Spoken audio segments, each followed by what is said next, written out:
Item ಯಾವುದೇ ಇರಲಿ try ಮಾಡಿ ಆಚಿ ಚಿಕನ್ ಮಸಾಲಾ. ಆಚಿ ಚಿಕನ್ ಮಸಾಲಾ. ನಮಸ್ಕಾರ, ನೀವು ನೋಡ್ತಾ ಇದ್ದೀರಾ ಜಿ ಕನ್ನಡ ನ್ಯೂಸ್. ನಾನು ಹಿಮಕುಮಾರ್. ಜೂನ್ 21ರಂದು BK ಹರಿಪ್ರಸಾದ್ ಪ್ರಮಾಣ ವಚನ ಮಾಡಲಿದ್ದಾರೆ. ಯಾವುದಕ್ಕೆ? KPCC ನೂತನ ಅಧ್ಯಕ್ಷರಾಗಿ ಈಗ ಪದಗ್ರಹಣವನ್ನು ಮಾಡ್ತಾರೆ. ಸೊ ಬೆಂಗಳೂರಿನ ಅರಮನೆ ಮೈದಾನದಲ್ಲಿ ಈ ಒಂದು ಕಾರ್ಯಕ್ರಮ ಇರುತ್ತೆ. ಬೃಹತ್ ಕಾರ್ಯಕ್ರಮದ ಮೂಲಕ ಅಧಿಕಾರ ಸ್ವೀಕಾರ ಇರುತ್ತೆ. BKH ಪದಗ್ರಹಣಕ್ಕೆ AICC ವರಿಷ್ಠರಿಗೂ ಕೂಡ ಆಹ್ವಾನ ನೀಡಲಾಗಿದೆ. ಕಾರ್ಯಕ್ರಮಕ್ಕೆ ಸಾವಿರಾರು ಮಂದಿ ಸೇರುವ ನಿರೀಕ್ಷೆ ಇದೆ. ಈಗ DK ಶಿವಕುಮಾರ್ ಅವರ ಪದಗ್ರಹಣ ಕಾರ್ಯಕ್ರಮ ಆಯಿತು. ಅದರ ಜೊತೆಗೆ ಈಗ ಮತ್ತೊಂದು, ಇದು ಕೂಡ ದೊಡ್ಡ ಪಟ್ಟಾಭಿಷೇಕನೇ. KPCC ಅಧ್ಯಕ್ಷಗಿರಿ ಅಂತ ಹೇಳಿದ್ರೆ ಸುಮ್ಮನೆ ಅಲ್ಲ ಅದು.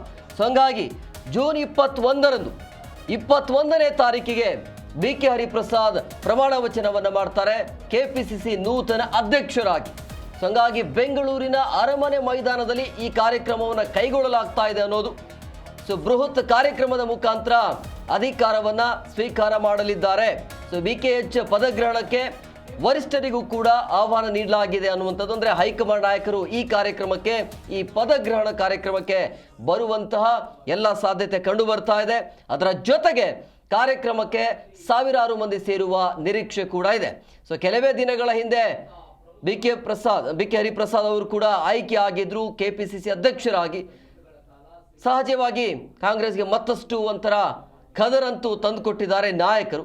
ಅಂದರೆ ಆರಂಭದಲ್ಲಿ ಇವರ ಹೆಸರೇ ಇರಲಿಲ್ಲ, BK ಹರಿಪ್ರಸಾದ್ ಅವರ ಲಿಸ್ಟಲ್ಲೇ ಇರಲಿಲ್ಲ.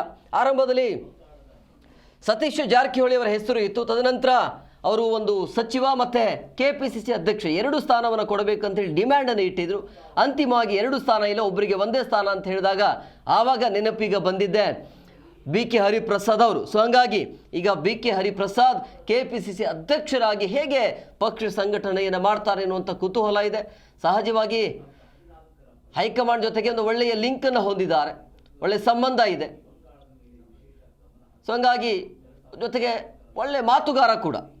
ಸೊ ಈ ಒಂದು ಆಯ್ಕೆ ಸೂಕ್ತ ಅಂತ ಹೈಕಮಾಂಡ್ಗೆ ಅನಿಸಿರುವಂಥ ಹಿನ್ನೆಲೆಯಲ್ಲಿ ಅವರನ್ನು ಈಗಾಗಲೇ ಕೂಡ ಆಯ್ಕೆ ಮಾಡಲಾಗಿದೆ. ಬಟ್ ಅಧಿಕೃತವಾಗಿ ಪದಗ್ರಹಣ ಕಾರ್ಯಕ್ರಮ ಇರುತ್ತೆ.